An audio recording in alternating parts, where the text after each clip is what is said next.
Hey, how's it going everyone? It is Sean. We're looking at a Halo mod here. This is a mod for Forge World that allows you to add rain to your maps. It's pretty cool. So this was built by Connor Simpson mods. I'll have a link to his Twitter as well as the mod in the description of this video. And if you stick around, I'll show you how to install it a little bit later on in the video. It's really simple to do. If you've installed mods before, I'm sure you can figure this one out.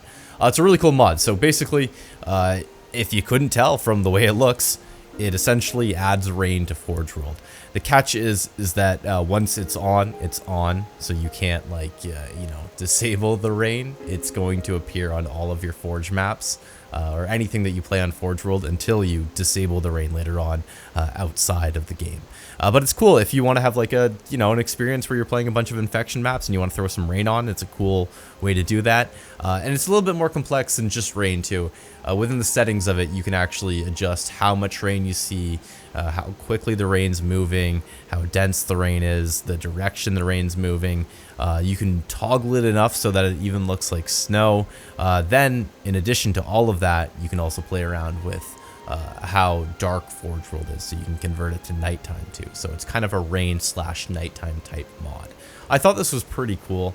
There's actually a lot of uses for it, more so than just, adding a blanket rain onto it. If you want to just, make your maps a little bit more thematic, it might go a long way. Back when I was forging in Reach, I wanted so badly to make a nighttime version of Forge World, and you had to use filters back then, and it never quite looked like night. It always looked kind of off. A lot of people used purple to emulate night. It never quite got there. But with this mod, it pretty much takes you all the way there.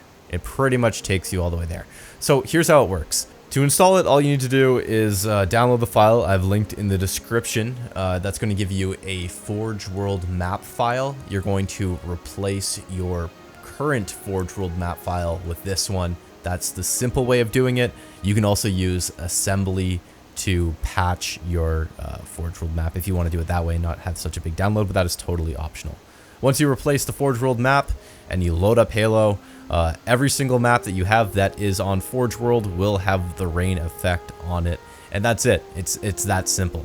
Now, if you want to play around with the settings on it and kind of customize it a little bit, it gets a tiny bit more difficult, but not really. It's nothing too complicated. I found out pretty quickly.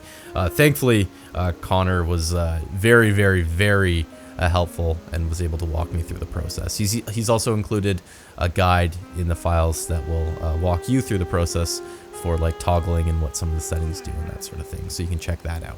Essentially, you need to have assembly. Once you've got assembly open, go ahead and load your Forge World map. Make sure it's the one with rain enabled that you downloaded from this file or patched. Once it's loaded, open up search, type in rain, click right here, and this opens up all of your settings for the rain. There's quite a few of them, but the ones that you probably want to pay most attention to is rain dissipation. Dissipation inversely controls how much rain there is. That might sound complicated, but it's really not. It basically means the lower the number, the more rain there is. The higher the number, the less rain there is, because the rain is dissipating. Basically, a good example is if you set it to 2, there's a lot of rain. If you set it to 7, there's a bit of rain. So you're able to play around with how much rain there is there. Velocity, pretty straightforward, how fast the rain's flowing, in what direction. Rain speed is how fast it's going in general. Particle scale, it just changes how big or small the rain droplets are. Particle Y scale changes how much it is, how big it scales on the Y-axis. There's a lot more to it.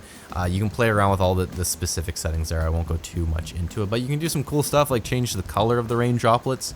You can make them green, blue, red, whatever you want. And then once you start playing around with stuff, I'm sure your imagination can start flowing here.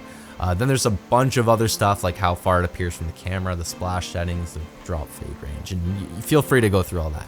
Where things get a little bit more interesting is when you start looking at the screen effects, which allow you to change how dark Forge World is. This is kind of cool. So if you go to tint and you make it dark, like if you set it to a black color or a dark gray, it's going to make Forge World very dark. It's going to make it very, very dark. But then you can start adding other colors and adding different effects, and it looks pretty good. It doesn't just look like a screen effect. It actually starts making it look like it's kind of dark and foggy and you know, gloomy looking in Forge World, an effect that otherwise was not achievable in base Halo Reach. Even with filters, you couldn't get this a fog effect or get it to look this good. I think it looks great. I think this is going to be a lot of fun. However, there is a catch to this mod, and that is that it's only visible to the host unless the players in the lobby also download the same Forge World file and load it up. So if you want to make your map a very specific way and you set up your rain in a specific way, you're going to have to save your Forge World file and send it to everyone else in the lobby, and then they can load it. There's applications such as mod loaders and stuff that will make this pretty easy to do, so it's worth investigating those a little bit, but I don't think it's that big of a deal.